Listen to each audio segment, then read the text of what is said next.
আমি তো গোৱালপাৰা সাউথ কামৰূপৰ 301খন গ্ৰামীণ গাঁও বিভিন্ন গাঁও অন্তৰ্ভুক্ত নোহোৱাকৈ BKWC ভিলেজ নিযুক্তি কেনেকৈ সম্পূৰ্ণ জনশ্ৰুতি তাৰমানে নাজানে নেকি যে গোৱালপাৰা সাউথ কামৰূপ বড়োসকলক BTR একৰ্ড মতে BKWC সোমাইছিল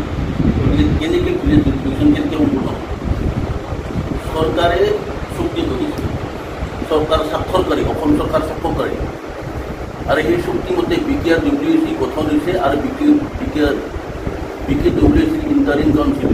আৰু সেই ইণ্টাৰিম কাউন্সিলত গোৱালপাৰা আৰু কামৰূপৰ এজনকে PM লোৱা হৈছে তাৰমানে ইতিমধ্যে চৰকাৰে PM নিযুক্তি দিছে গোৱালপাৰা সাউথ কামৰূপটো BKWC অন্তৰ্ভুক্ত চৰকাৰে ইতিমধ্যেই কৰিছে এতিয়া গোৱালপাৰা সাউথ কামৰূপটো PM দুজন দিয়াৰ পিছত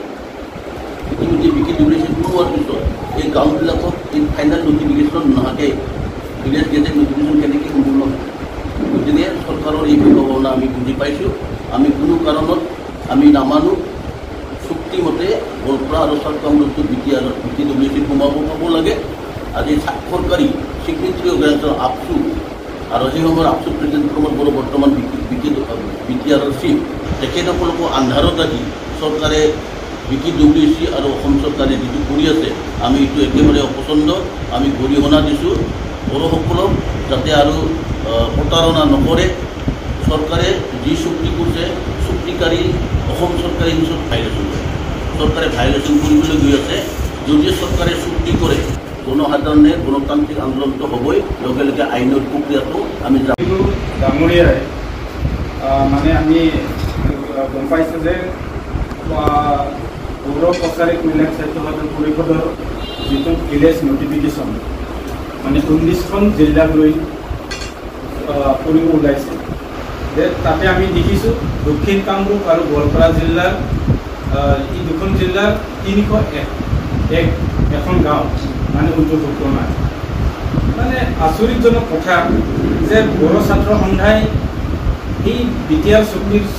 চুক্তিকাৰী তেওঁলোকে গম নাপায় আমাৰ এটা সংগঠন আছে EBPO তেওঁলোকেও চুক্তিকাৰী তেওঁলোকে গম নাপায় এখন চুক্তিকাৰীৰ সকলো গম নিদিয়াকৈ এটা ইণ্টিৰিম বডি BKWC ইণ্টিৰিম বডিৰ মাননীয় চিফ বিঘ্নেশ্বৰ বড়ো তেওঁক লৈ বা EM সকলক লৈ ইণ্টিৰিম বডিৰ তেওঁলোকে কেনেকৈ নটিফিকেশ্যন ড্ৰাফ্ট ওলাই দিলে আমি আচৰিত হৈছোঁ এই আচৰিত হোৱাৰ কাৰণে আজি আমি আপোনালোকক এই জনাইছোঁ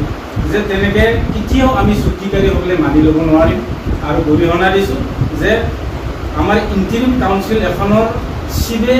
কাক জনাই পিনে তেওঁ ড্ৰাফ্টখন জমা দিছিলে কেনেকৈ দিলে জমা দক্ষিণ কামৰূপ আৰু গোৱালপাৰাৰ বড়োসকলক মানে তেওঁ নজনোৱাকৈ 19খন মাত্ৰ জিলাৰ মানে 1127খন গাঁৱৰ মানে তেওঁ লিষ্ট দিছে তাকে লৈ অসম চৰকাৰে বা ৰমেশ পিগু ডাঙৰীয়াই মানে আজি ড্ৰাফ্ট ওলাই দিছে এইখিনিকে আমি কেতিয়াও মানি ল'ব নোৱাৰিম আৰু গণতান্ত্ৰিকভাৱে আমি নিশ্চয় ইয়াৰ পদক্ষেপ গ্ৰহণ কৰিম যিমানবোৰ বড়ো গাঁও আছে গোটেই অসমৰ বড়ো গাঁওবিলাকক সংগ্ৰহ কৰি পেলাই BTR চুক্তিৰ এটা দফা 5.1 দফা এয়া বড়োসকলৰ কাৰণে মানে সাহিত্য সাহিত্য পৰিষদৰ গোৱালপাৰা অট'নমাছ কাউন্সিল নামেৰে এটা BTR সাহিত্য সাহিত্য পৰিষদ গঠন কৰা হৈছিলে আৰু সেই মৰ্মে যে সাহিত্য সাহিত্য পৰিষদৰ এটা ইণ্টাৰিম কাউন্সিল বা অন্তৰ্ভুক্তি কাউন্সিলো বৰ্তমান চলি আছে আৰু পৰ্যায়ক্ৰমে সেই অন্তৰ্ভুক্তি কাউন্সিলখন ডেমক্ৰেটিক প্ৰথাৰে শক্তিশালী কৰিবলৈ নিৰ্বাচন অনুষ্ঠিত কৰিবলৈ সময়ে সময়ে বড়োচাৰী ৱেলফেয়াৰ অট'নমাছ কাউন্সিলত যিমানবোৰ গাঁও অন্তৰ্ভুক্ত হ'ব আমাৰ চিফিকেল বাহিৰত থকা জিলাবিলাকৰ যিমানকেইখন গাঁও অন্তৰ্ভুক্ত হৈ পেলাই এইটো অনুষ্ঠিত হ'ব বা নিৰ্বাচন অনুষ্ঠিত কৰিব সেইকাৰণে মানে গাঁও কল্পনা বা প্ৰক্ৰিয়াৰ আলোচনা চলি আছিলে আৰু সেইখিনি সময়ত আমি দেখিছিলোঁ গোৱালপাৰা আৰু সাউথ কামৰূপৰ আমি 5টা সমষ্টিয়ে নিৰ্ধাৰণ কৰা হৈছিলে সাউথ কামৰূপ গোৱালপাৰা 5টা সমষ্টিত আমাৰ সাউথ কামৰূপৰ 168 আৰু গোৱালপাৰা 138 গাঁও তাত অন্তৰ্ভুক্ত হৈ আছিল আমি কিন্তু দুখী আছিলোঁ কিন্তু হঠাতে আমি যোৱা 2024 চনৰ 28 তাৰিখে অসমৰ চেয়াৰম্যানশ্বিপত আমাৰ বড়ো শান্তি চুক্তিৰ স্বাক্ষৰকাৰী লিখেল বোৰ্ড ছাত্ৰ সংঘা আৰু আমাৰ বৰ্তমানৰ চিট সেইসমূহে চুক্তি কৰাৰ সময়ত তেখেতে লিখেল বোৰ্ড ছাত্ৰ সংঘা সমিতি আছিলে সেইমৰ্মে লিখেল বোৰ্ড ছাত্ৰ সংঘৰ চুক্তিকাৰী আছিলে। কিন্তু যোৱা 28 ফেব্ৰুৱাৰীত কি হ'ল মনোজ ডাঙৰীয়াই তেওঁ চেয়াৰমেনশ্বিপত এটা মিটিং কৰি পেলাই আমাৰ লিখেল বোৰ্ড ছাত্ৰ সংঘা ছাত্ৰকাৰী তেওঁলোকক তাতে মাতিলে, আমাৰ বিদ্যালয় তেখেতকো আমন্ত্ৰণ নজনালে আৰু আমাৰ প্ৰিন্সিপাল ছেক্ৰেটাৰীক এটা আমন্ত্ৰণ নজনালে। তাতে তেওঁলোকে এটা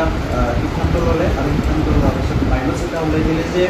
বড়ো কছাৰী ৱেলফেয়াৰ অট'নমাছ কাউন্সিলৰ যিমানবিলাক গাঁও অন্তৰ্ভুক্ত হ'ব লাগে বা যিমান সমষ্টি অন্তৰ্ভুক্ত হ'ব লাগে, বড়ো কছাৰী ৱেলফেয়াৰ অট'নমাছ কাউন্সিলৰ টোটেল 34টা সমষ্টি হ'ব লাগে। সেই 34টাৰে আমাৰ চাউথ টাউন আৰু গাঁওপাৰাৰ 5টা সমষ্টিক মানে বাদ দি পেলাই 31টা সমষ্টিটোৰ গাঁও কল্পনাৰ কাৰণে প্ৰথম পৰ্যায়ত আমি ল'ম আৰু চাউথ টাউনৰ গোৱালপাৰাৰ যিখিনি 5টা সমষ্টি গাঁওবোৰ লৈ গ'ল সেইটো আমি দ্বিতীয় পৰ্যায়ৰ কাৰণে থৈ দিম বুলি এটা প্ৰক্ৰিয়া ল'লে, মাইণ্ডত চলাই দিলে। কিন্তু আমি যিটো শিকি পেলাই আশ্চৰ্য প্ৰকাশ কৰিছোঁ এইটো কেনেকুৱা হ'ব পাৰে। চুক্তিত কোৱা হৈছিলে বাহিৰত যিমানবিলাক বড়ো গাঁও আছে আটাইবোৰ বড়ো কছাৰী ৱেলফেয়াৰ অট'নমাছ কাউন্সিলৰ অন্তৰ্ভুক্ত হ'ব লাগে। এই অনুযায়ী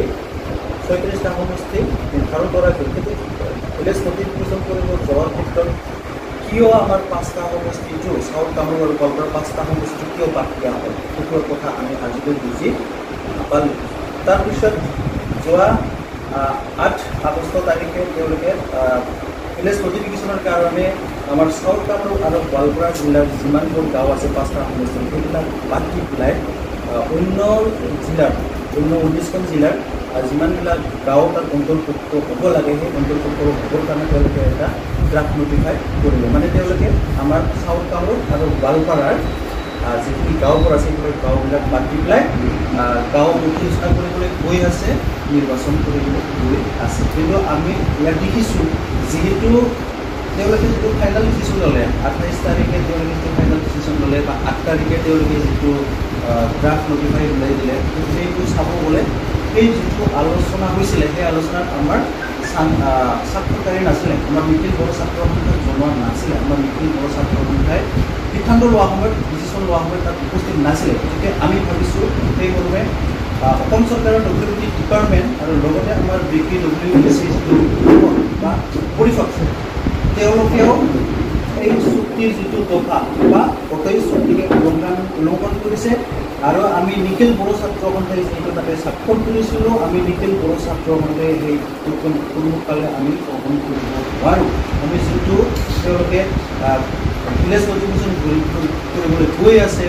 যোনটো ইলেকশ্যন কৰিবলৈ যাব, আমি এটা বিৰোধী নিখিল বড়ো ছাত্ৰ সন্থাই কেতিয়াও মানি ল'ব নোৱাৰোঁ। আমি এতিয়া ক'ব বিচাৰিছোঁ ৰণস্মিক ডাঙৰীয়া আৰু BKWECৰ চিফ ডাঙৰীয়া বা BKWECৰ আটাইবোৰ EM তেওঁলোকে আমাক গভীৰ ষড়যন্ত্ৰত থৈ পেলাই আমাৰ চাউথ টাউন আৰু গোৱালপাৰাৰ বড়োসকলক তেওঁলোকৰ পৰা দূৰত ৰাখি পেলাই এইটো কৰিবলৈ গৈ আছে। গতিকে আমি এইটো মানিব নোৱাৰোঁ, কাৰণ চুক্তিত এইটো কোৱা হোৱা নাই। চুক্তিত কোৱা হৈছিলে 6 জিলাৰ বাহিৰত যিমানবোৰ বড়োসকল লৈ যাব তেওঁলোকক লৈ পেলাই এটা শাসন ব্যৱস্থাত আনিবলৈ আটাইবিলাকক একত্ৰিত কৰি পেলাই যাতে একেখন সাহিত্য পৰিষদত আনি পেলাই বড়োসকলৰ ভূমিৰ অধিকাৰৰ পৰা লৈ পেলাই তেওঁলোকৰ যিখিনি স্বকীয় অধিকাৰ তেওঁ কালচাৰৰ কথাই হওক, শিক্ষাৰ কথাই হওক, জীয়াই থকাৰ অধিকাৰ কথাই হওক, সেই আটাইবিলাক বড়োসকলে যদি অধিকাৰ পাব পাৰে আমি সেইটো কামনা কৰি পেলাই চুক্তিটো কৰিছোঁ। কিন্তু আজি দেখিছোঁ আজি যদি বড়ো কছাৰী ৱেলফেয়াৰ অট'নমাছ কাউন্সিলৰ নিৰ্বাচনটো সেই 31টা সমষ্টিটো লৈ পেলাই যদি হয়, আমি 5টা সমষ্টি বা চাউথ টাউন আৰু গোৱালপাৰা জিলাৰ বড়োসকলে তাত কেতিয়াও অন্তৰ্ভুক্ত হ'ব নোৱাৰে। তেতিয়াহ'লে আমি আছুতীয়া হ'লোঁ নেকি, আমাৰ অধিকাৰ নাই নেকি, আমি সেইটোৱে জনাইছোঁ। অসম চৰকাৰে WBT ডিপাৰ্টমেণ্টক অনুৰোধ জনাইছোঁ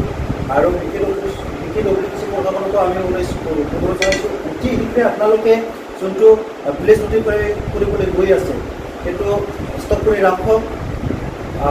আমাৰ চাউথ টাউন আৰু গোৱালপাৰাৰ যিখিনি গাঁও তাতে অন্তৰ্ভুক্ত হ'ব লাগে সেই গাঁওবিলাককো অন্তৰ্ভুক্ত কৰক, লাগিলে অকণমান সময় লওক, লাগিলে 6 মাহমান যাওক। তাৰপিছত আমি যিহেতু আমি ওৱান্স ফৰ অল চুক্তিটো কৰা সময়ত আমি ওৱান্স ফৰ অল কৰিছিলোঁ, তেতিয়া